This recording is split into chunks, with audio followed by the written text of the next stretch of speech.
नमस्कार मित्रांनो, master maths सिरीजच्या नफा तोटा या धड्याच्या दुसऱ्या पार्टमध्ये आपलं स्वागत आहे. आता ह्याच्यामध्ये आपण नेक्स्ट टाईपचे प्रॉब्लेम घेणार आहोत, जे की थोडेसे ॲडव्हान्स लेवल आणि अतिशय उपयुक्त असे प्रॉब्लेम घेणार आहोत. मी तुम्हाला आता प्रॉब्लेम वाचून दाखवतो. एक व्यक्ती एक वस्तू 5% तोट्याने विकते. ठीक आहे. जर त्याने त्याची किंमत 80 रुपयाने म्हणजे बघा रुपये वाढवली व विकून त्याला 5%चा नफा झाला, तर वस्तूची खरेदी किंमत काढा. खकी म्हणजे खरेदी किंमत काढा. ऑप्शन्स दिलेले आहेत.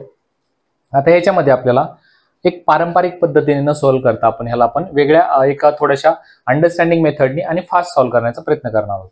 आता हे बघा, आता पहिल्यांदा आपल्याला त्या व्यक्तीने ती वस्तू 5% तोट्याने विकली, पण आपल्याला त्याची काय माहित नाही, खरेदी किंमत माहित नाही ना विक्री किंमत माहित नाही. फक्त आपल्याला तोटा किती झाला हे माहिती आहे. समजा आपण एका लाईनवरती आपण समजा इथं त्याची आपण काय करू, खरेदी किंमत पकडू. या पॉइंटला समजा खरेदी किंमत, त्याला आपल्याला XYZ माहित नाही की तिला खरेदी घेतली माहित नाही, खरेदी किंमत, पण आपल्याला तोटा किती होलं हे माहिती आहे. म्हणजे तोटा किती झाला, खरेदी किंमत तिच्या समजा इकडे मी तोटा घेतो, हा 5% तोटा इकडे घेतला डावीकडं. ठीक आहे. खरेदी किमतीपेक्षा कमी विकली असेल ना, कमी विक्री किंमत त्याची कमी असणार, म्हणून मी याला डावीकडे घेतलं. आता जर त्याने त्याची किंमत 80 ने वाढवली व विकून त्याला 5%चा प्रॉफिट झाला, म्हणजेच नफा झाला त्याला 5%चा. मग आता नफा कुठे घेऊ, मी उजव्या साईडला घेतो. ही जी खरेदी किंमतीच्या डाव्या साईडला मी तोटा घेतला, इथं लिहितो, आणि इकडे नफा घेतो, 5%चा नफा झाला.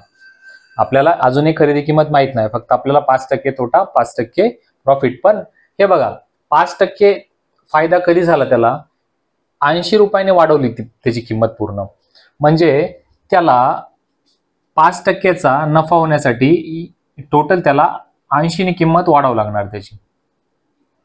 ही किंमत त्याने 80 ने वाढवली. ठीक आहे, कळलं. आता मला सांगा, हा जो पॉइंट आहे आणि हा पॉइंट आहे, ह्याच्यामधला जो गॅप आहे तो आहे 80 रुपयाचा, तरच एवढी किंमत 80 रुपये, त्यामुळेच त्याला आपल्याला इथं नफा 5% झाला. मला सांगा मग आता इथपासून ते इथपर्यंत मधला गॅप कितीचा आहे टक्केवारीमध्ये, हा 5% आणि हा 5%, टोटल कितीचा गॅप आहे, हा 10%चा गॅप आहे. पण ऍक्च्युअल रुपयाज मध्ये गॅप कितीचा आहे, हा 80 रुपयाचा गॅप आहे. मग सरळ सरळ इथं उत्तर येऊन जातं. आपल्याला वस्तूची खरेदी किंमत काढायची. आता बघा, 10% म्हणजे किती आहे, 80 आहे, म्हणजेच 100% म्हणजे किती असणार, 800. 100% म्हणजे किती असणार, 800. म्हणजेच कोणत्याही गोष्टीची खरेदी किंमत किती असते, 100% असते, म्हणजे इथं 800 उत्तर आलं. पर्याय क्रमांक सी. आता ह्याच्या मागचा जो प्रॉब्लेम घेतला होता आपण 6 नंबरचा, हा 7 नंबरचा, तर त्याच्यामध्ये काय होतं, तुम्हाला थोडंसं काही काही लोकांना ती डायरेक्ट पद्धत समजली नसणार आहे.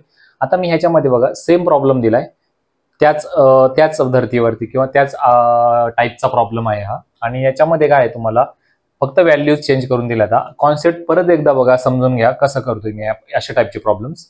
एक व्यक्ती एक वस्तू 10% तोट्याने विकते. ठीक आहे. त्या वस्तूची किंमत आपल्याला माहित नाही विक्री किंमत किती आहे, तर फक्त पण 10% तोटा झालाय.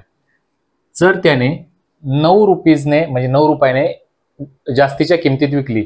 आता बघा ह्यात कंडिशन बघा कशी, आता पहिल्या परिस्थितीमध्ये किंवा पहिल्या कंडिशन मध्ये ती व्यक्ती 10% तोटा विकत होती वस्तू, आपल्याला विक्री किंमत माहित नाही, पण 10% तोटा होता. दुसऱ्या वेळेस त्यांनी काय केलं, त्या वस्तूची किंमत जेवढ्याला विकत होता त्याच्यापेक्षा 9 रुपयाने वाढवली आणि त्यांनी विकली, तर त्याला कितीनी 15%चा नफा झाला. 15%चा नफा झाला. तर त्या वस्तूची खरेदी किंमत काढा. अशा टाईपचा प्रॉब्लेम आला ना, काही विचार करायचा नाही, सरळ एक रेष मारायची, मध्ये घ्यायचं खरेदी किंमत, म्हणजे CP म्हणतो आपण त्याला, कॉस्ट प्राइस, मध्ये घ्यायची. आता बघा पहिल्या कंडिशन मध्ये पहिली कंडिशन या लाईनवरती मांडायची. पहिल्या कंडिशन मध्ये 10% तोटा झालाय, मी इथं 10% लिहितोय, म्हणजे एवढं जो आहे ना 10%. आपल्याला ही एक किंमत आहे इथली, ही किंमत किती आहे असं माहित नाही, फक्त एवढं माहिती आहे की ह्या किमतीला ह्याला 10% तोटा होतोय, म्हणजे कॉस्ट प्राइस पेक्षा किंवा खरेदी किंमतपेक्षा ही किंमत 10% कमी आहे. तर दुसऱ्या वेळेस काय केलं, 9 रुपयाने त्यांनी जास्तीला विकली, म्हणजे ह्या किमतीपेक्षा, आता इथे बघा, इथे थोडं समजून घ्यायचंय, या किमतीपेक्षा त्यांनी 9 रुपयाने जास्त विकली, त्यामुळे त्याला 15%चा नफा झालाय. म्हणजे 15%चा नफा होण्यासाठी त्याला हा तोटा पूर्ण सहन करावा लागेल, आणि इथून पुढे 15%, म्हणजे 15% नफा झाला. पण बघा इकडे एक लक्षात घ्या, 9 रुपये जे आहेत, 9 रुपये फक्त तुम्ही म्हणताल मग इथे एवढेच असतील 9 रुपये, 9 रुपये एवढे नाही. तर त्यांनी काय केलं, या किमतीपेक्षा 9 रुपयांनी जास्त, म्हणजे हे टोटल जे आहे ना हे 9 रुपीजने वाढवली त्याची, म्हणजे ह्या किमतीपेक्षा 9 रुपीजने वाढवली. म्हणून आपण डिफरन्स जो फरक घेणार आहेत ना त्याचा, या पॉईंट पासून ते या पॉईंट पर्यंत घेणार आहेत. बघा मग त्यातला फरक किती येतोय बघा, मागच्या प्रॉब्लेम सारखा सेम प्रॉब्लेम आहे हा. हे बघा हे 10 + 15 म्हणजे किती, 25%. 25% म्हणजे 9 रुपीज. तर आपल्याला माहिती आहे कॉस्ट प्राइस किती असते नेहमी, 100%. म्हणजे 100% म्हणजे किती काढायचं, हे बघा हे तिरकस गुणाकार करा किंवा मग असं करा, 25 चौक 100, 9 चौक 36. उत्तर किती येणार, खरेदी किंमत 36 रुपयाचं असणार. हे बघा अशा टाईपचे प्रॉब्लेम जे असतात ना, हे फक्त जर असे केले तरच आपल्याला फास्ट होऊ शकतात, नाहीतर आपण जर पारंपरिक पद्धतीने जर केले. आता नेक्स्ट प्रॉब्लेम बघू आपण. नेक्स्ट उदाहरण थोडंसं वेगळ्या टाईपचं आहे मागच्या टाईपपेक्षा. हे बघा, एक खुर्ची एका व्यक्तीने किती रुपयाला विकली, 720 रुपयाला विकली. तर त्याला काय होतं, त्या व्यवहारात 25% तोटा झाला. त्याने 720 रुपयाला विकली पण 25% तोटा झाला. जर त्याला 25% नफा पाहिजे आहे तर त्याला खुर्ची किती रुपयाला विकावी लागेल. ठीक आहे, याच्यात 2 कंडिशन दिल्यात आपल्याला. पहिल्या याच्यात त्याला तोटा झाला, 700 रुपयाला विकल्यावर किती झाला, 25%.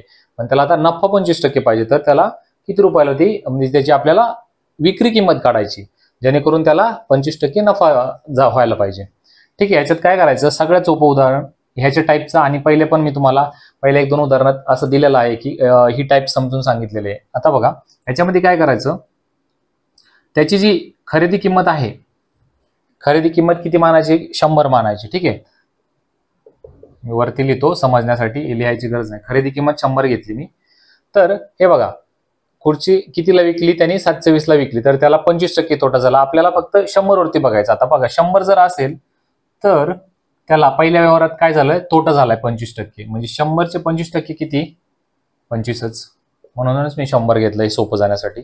100 घेतली, त्याला तोटा झाला किती, 25% तोटा झाला. म्हणजे -25 केलं, वजा 25, 75. ठीक आहे, म्हणजे त्याची विक्री किंमत, पहिल्या व्यवहारात विक्री किंमत किती असणार त्याची, 75 रुपये. ठीक आहे, तर त्याला 25% नफा पाहिजे, तर त्याला खुर्चीचे किती रुपये. आता हे पुढचं बघा. आता ह्याच्यावरून आपल्याला काय निघतंय बघा. या उदाहरणात खरेदी किंमत 100 आहे, विक्री किंमत 75 आहे. पण ऍक्च्युअल उदाहरणामध्ये 720 रुपये ही विक्री किंमत आहे त्याची. ही किती आहे, 75 नसून 720 आहे. तर मग 100 नसून हे किती असणार, हे जर आपण तिरकस गुणाकार काढलं तर या खुर्चीची आपल्याला खरेदी किंमत मिळेल. ठीक आहे, ह्याचा मी तिरकस गुणाकार जर केला, 720 गुणिले 100 भागिले 75. ठीक आहे, 25 75, 25 100. आता ह्याने 3 भाग देतो, 3 2 6, 3 चौक 12, 240 गुणिले 4, म्हणजे ह्याचं उत्तर किती आलं, 4 चौक 16, 9, 960. खरेदी किंमत किती आली, 960. पण आपल्याला खरेदी किंमत नाही काढायची, आपल्याला पुढचं बघा, 25% नफा पाहिजे आता, तर त्याला खुर्ची किती रुपयाला विकावं लागेल. आता बघा समजा हेच आपण पुढे हे करू, आपण 100 रुपये ही समजा पहिल्या ह्याच्या कंडिशन मध्ये खरेदी किंमत आहे. आता त्याला किती नफा पाहिजे, 25%. म्हणजे ही किंमत किती होणार त्याची, 125. 25% नफा. मी फक्त उदाहरणातल्या ज्या कंडिशन आहेत ना त्या ह्याच्यात मांडतोय, हे समजून घ्या. 100 खरेदी किंमत आहे, तर त्याला किती नफा झाला, दुसऱ्या ह्याच्यामध्ये 25% पाहिजे, म्हणजे 125. पण विचारलंय की आपल्याला त्याला कितीला विकावे लागेल, पण आपल्याला माहिती आहे 100 म्हणजे काय, 960 आहे. हे बघा मी इथं लिहितो परत तुम्हाला समज, 100 म्हणजे 960. तर आपल्याला 125 म्हणजे किती काढायचं, 125 म्हणजे त्याला 25% नफा आहे ना, म्हणून मी 125 लिहिलं. आणि याचा परत आपण तिरकस गुणाकार करायचा, 960 गुणिले 125 भागिले 100, 25 चौक 100, 25 5 125. मग ह्याने 4 ने घ्यायचा, 4 2 8, 4 चौक 16, 240 गुणिले 5, 5 0 0, 5 चौक 0, 2, 5 2 10 2 12. उत्तर किती आलं, 1200 रुपयाला जर ती त्यांनी वस्तू विकली तरच त्याला 25% नफा होणार आहे. म्हणजे हेच आपल्याला विचारले, तर त्यांनी कितीला विकावं लागणार जेणेकरून 25% नफा आहे. तर किती उत्तर आपलं, पर्याय क्रमांक ए, 1200 रुपीजला विकावं लागतं. आता पुढील प्रॉब्लेम बघू आपण. 9 नंबरचा आपला उदाहरण आहे. याच्यामध्ये थोडंसं अजून वेगळी कॉन्सेप्ट, कारण की तुम्हाला मी सांगितलेलं आहे प्रत्येक उदाहरणामध्ये मी तुम्हाला वेगवेगळ्या कॉन्सेप्ट शिकवणार आहे. आता बघा मी हे उदाहरण वाचतो. एक व्यक्ती, एक म्हैस व गाय प्रत्येकी किती 1200 रुपयाला विकत घेतो. म्हणजे दोन्हीची खरेदी किंमत किती 1200 रुपये प्रत्येकी. गाय 1200 रुपयाला, म्हैस 1200 रुपयाला विकत घेतो. व प्रत्येकी 10% व 15% नफ्याने विकतो. म्हणजे तो काय करतो, म्हैस 10% नफ्याने विकली त्याने, गाय 15% नफ्याने विकतो. तर पूर्ण व्यवहारात त्याला शेकडा नफा काढा. आता या टाईपच्या कुठल्याही परीक्षेत असं जर प्रॉब्लेम आला तर मी आता जे सांगतोय ना मेथड, तसं सॉल्व्ह करायचं, तो बाकी काहीच करायचं नाही. याच्यामध्ये एक लक्ष द्या तुम्ही. आता ह्याची जी खरेदी किंमत आहे, कोणत्याही उदाहरणात जर खरेदी किंमत दोन्ही वस्तूची असू द्या, काही असू द्या, प्राणी असू द्या, काही असू, खरेदी किंमत जर सारखी असेल, म्हणजे खरेदी किंमत सेम असेल तर काय करायचं, होणारा जो नफा आहे शेकडा, म्हणजे दोन्ही व्यवहारात जो शेकडा नफा होतो ना, तो नेहमी दोन्ही नफ्याच्या सरासरी एवढा असतो. हे बघा, आता मी ह्याच्यात पहिले सॉल्व्ह करतो. शेकडा नफा पहिल्या किती आपल्याला 10% झालेला आहे आणि दुसऱ्यादा 15% झालेला आहे. सरासरी कशी काढतो आपण, ऍव्हरेज कसं काढतो, दोन वस्तू आहेत म्हणजे त्याला डिवायडेड बाय 2 करतो. म्हणजे ह्याची बेरीज डिवायडेड बाय म्हणजे भागिले 2. 10, 20, 25 आली बेरीज, भागिले 2, 12.5% हा त्याचा शेकडा नफा असणार आहे. कळलं? हे बघा, परत सांगतो. उदाहरणामध्ये कोणत्याही परीक्षेच्या किंवा कोणत्याही उदाहरणामध्ये जर तुम्हाला खरेदी किंमत जर सारखी दिलेली असेल आणि शेकडा नफा पूर्ण व्यवहारात जर विचारला असेल, दोन किमती देऊन नफ्याच्या, तर शेकडा नफा दोन्हीचा कंबाईन मध्ये किंवा पूर्ण व्यवहारात जर नफा काढायचा असेल तर पहिला नफा आणि दुसऱ्या नफ्याची सरासरी काढतात. म्हणजे दोघांची बेरीज करून त्याला 2 ने भागतात. कुठे असंच करा, म्हणजे 12.5 उत्तर. आता या उदाहरणामध्ये बघा, नवीन टाईप आहे. जसं आपण पाठीमागच्या उदाहरणामध्ये जसं आपण बघितलं की त्याची खरेदी किंमत सारखी होती, त्याच्यामुळे आपण काय केलं, डायरेक्ट कंबाईन मध्ये नफा किंवा तोटा काढण्यासाठी काय केलं, ॲव्हरेज काढलं, त्याची सरासरी काढली.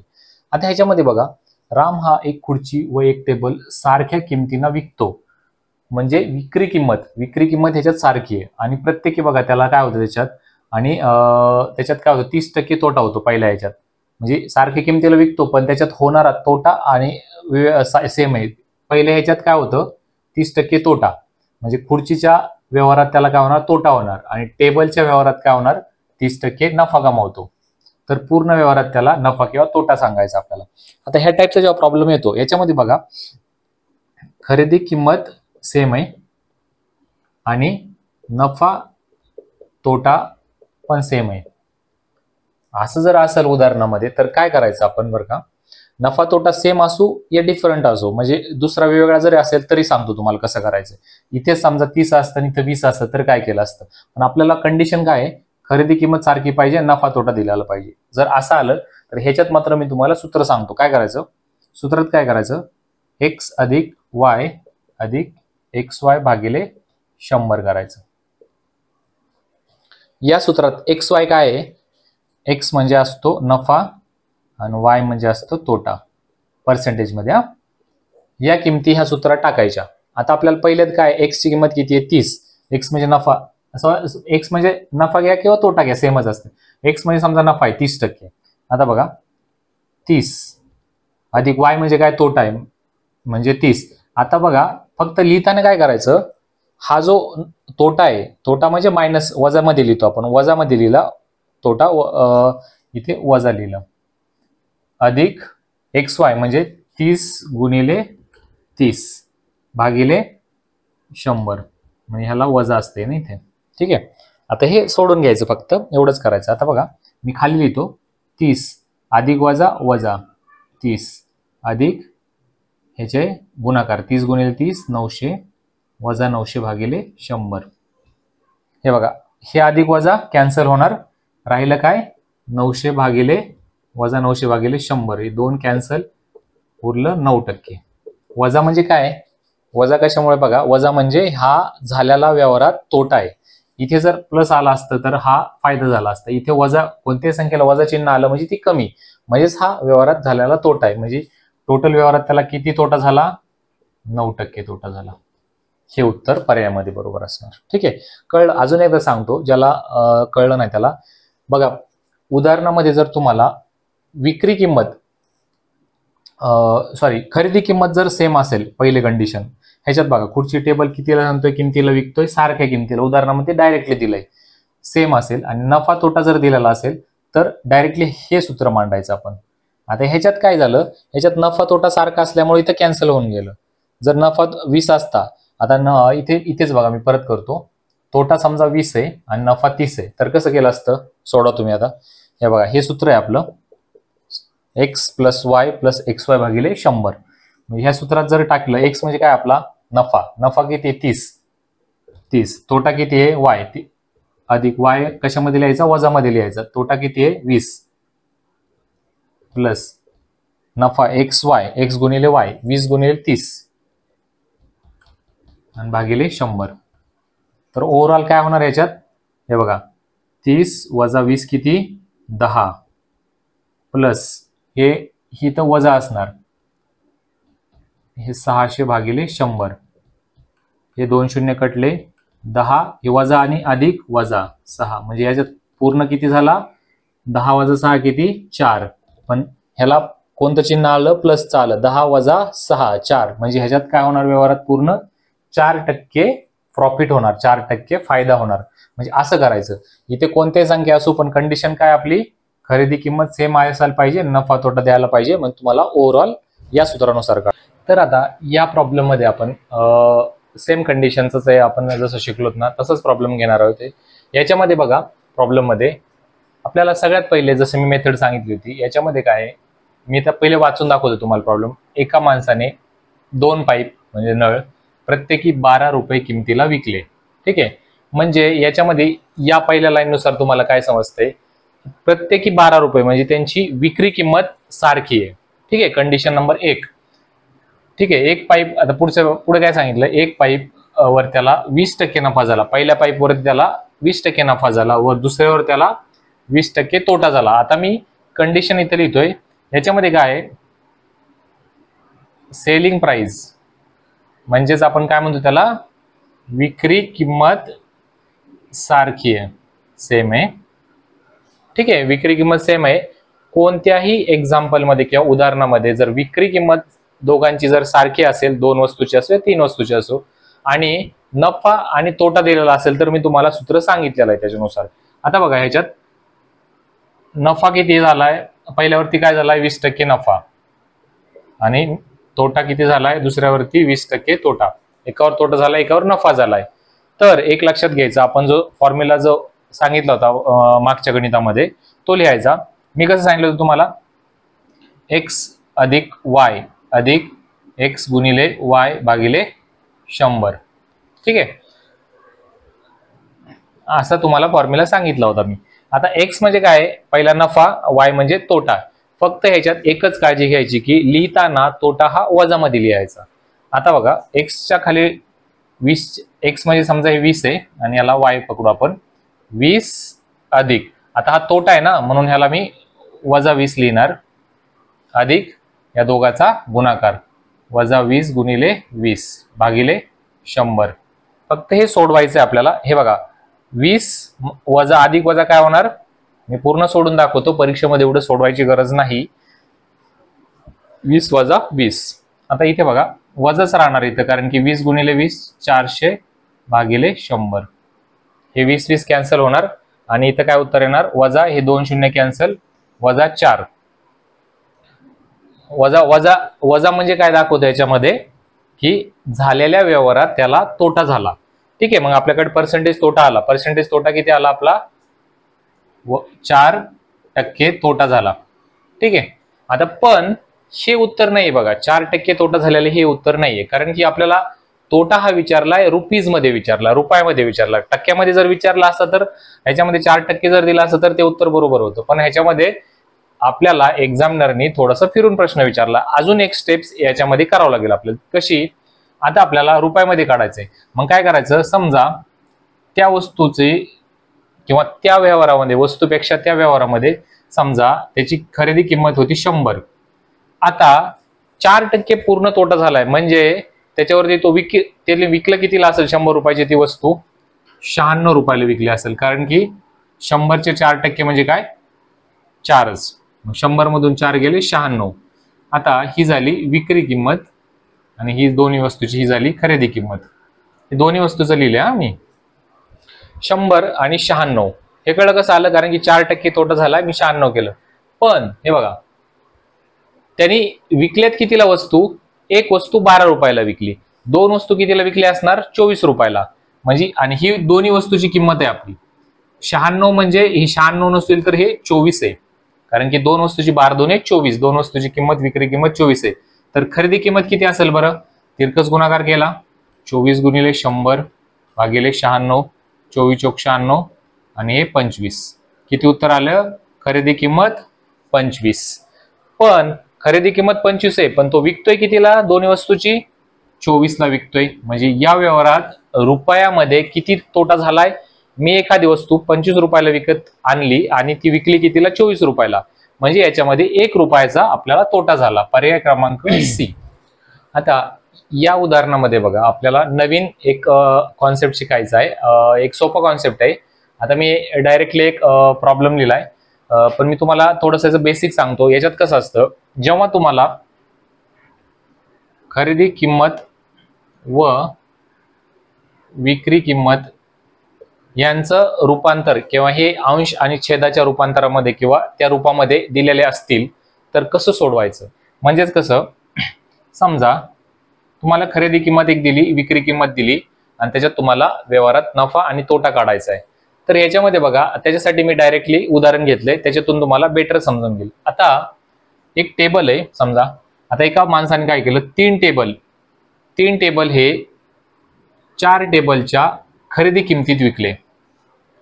हे उदाहरण समजून घ्या, कारण की याच्यामध्ये जसं तुम्ही समजून जर घेतलं ना, नेक्स्ट कोणत्याही एक्झाम्पल मध्ये, आणि ही मेथड आपण बऱ्याच ठिकाणी यूज करू शकतो. आता बघा, त्यांनी काय केलंय हे लक्षात घ्या. 3 टेबल आहेत, मी टी लिहितो टेबलला. 3 टेबल हे 4 टेबलच्या खरेदी किमतीत विकले. ह्या 3 टेबलची विक्री किंमत किती आहे? या 3 टेबलच्या ही विक्री किंमत किती आहे? 4 टेबलच्या खरेदी किमती एवढी आहे. म्हणजे ते सांगितलं उदाहरणामध्ये, 3 टेबल हे 4 टेबलच्या खरेदी किमतीत विकले. म्हणजे ही 3 टेबलची विक्री किंमत किती आहे? 4 टेबलच्या खरेदी किमती एवढी आहे. 3 टेबलची विक्री किंमत बरोबर 4 टेबलची खरेदी किंमत. मी त्यालाच असं लिहितो, 3 टेबलची खरेदी किंमत बरोबर 4 टेबलची विक्री किंमत. आता 3 टेबलचे हे तर काढायचं काय? नफा अथवा तोटा. ह्या व्यवहारात काय झालं? तर ह्याच्यात काय करायचं, खरेदी किंमत आणि विक्री किंमत ह्याच्यात कसं रूपांतर करायचं? अंश आणि छेदामध्ये रूपांतर करायचं. मध्ये लाईन घेतो, खाली घेतो मी खरेदी किंमत आणि वरती घेतो विक्री किंमत. हे असं रूपांतर करायचं, ह्याच्यामध्ये लिहायचं विक्री किंमत भागिले खरेदी किंमत. बघा, आता इथं खरेदी किंमत आहे, इकडे विक्री किंमत आहे. आपल्याला छेदामध्ये काय पाहिजे? खरेदी किंमत पाहिजे. आता ही जी खरेदी किंमत आहे, ह्याला जर इकडे घेऊन गेलो आपण आणि ह्या 4 ला जर इकडे आणलं या साईडला, ही खरेदी किंमत इथं छेदामध्ये जाईल. म्हणजे विक्री किंमत भागिले खरेदी किंमत बरोबर. आता हे बघा, हे 4 आहे ना, हे इकडे घेऊन गेलो आणि 4 इकडे आणले, म्हणजे इकडे काय राहील? 3/4. ठीक आहे, 3/4 राहील. कसं कळलं? ही खरेदी किंमत विक्री किंमतीच्या खाली घेतलं म्हणजे हे आलं, आणि हे 4 इकडे घेऊन आलो, इकडच्या साईडला आणले म्हणून भागिले झाले, 3/4. आता बघा, ह्या रेशो मध्ये 3/4 आहे. म्हणजेच याचा अर्थ काय? विक्री किंमत 3 आहे, खरेदी किंमत 4 आहे. म्हणजेच एकाचा तोटा होतोय, एका वस्तूचा तोटा होतोय 4 वरती. आता या उदाहरणामध्ये बघा, एक नवीन प्रॉब्लेम मध्ये आपल्याला नवीन कॉन्सेप्ट शिकायचा आहे. याच्यामध्ये जेव्हा तुम्हाला खरेदी किंमत, एखाद्या वस्तूची खरेदी किंमत दुसऱ्या वस्तूच्या विक्री किंमतीसोबत जर दिलेले असतील तर आपल्याला नफा आणि तोटा कसा काढायचा?